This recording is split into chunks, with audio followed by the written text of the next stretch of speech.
Manusia akhir jamun dan permun pegak desa.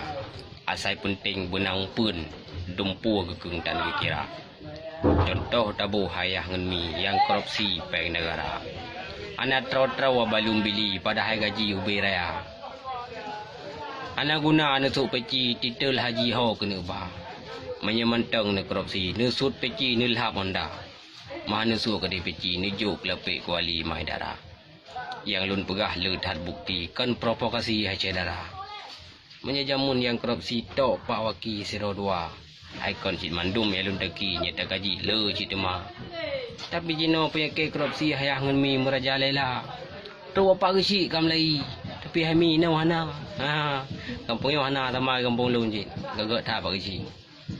Maka bacut ulun pesan dengar rejang hacia darah. Nyekan hak draw bek takuran. Desa hebang ubi raya. Anak guna na sembahyang menyepengnya ni tim sebah. Ate mati tinggal kiban dan kuburan ego siksa. Kupur kaya ngana tanyan oh neriwang kentan ba. Dana alfa serta sedan rumah mayang tingkat 2. Ate mati lang kuburan wali hebang yang kuasa. Inang laga dan rupawan kagop Quran malam jula. Kaso laga pratama yang wateyuhnyan 2.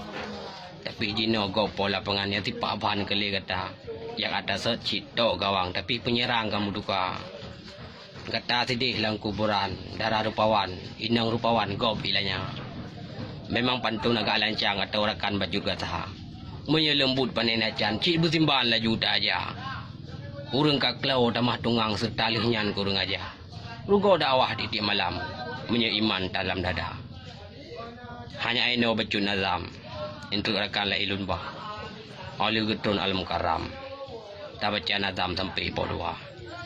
Okeylah pemirsa, hanya sekian, mohon maaf atas segala kekurangan. Marilah kita bergabung bersama kami di Pamurah Pantun Mutiara FM Bernun. Ini hanyalah secara global yang lu tuan baca. Nanti akan kita baca secara rincian.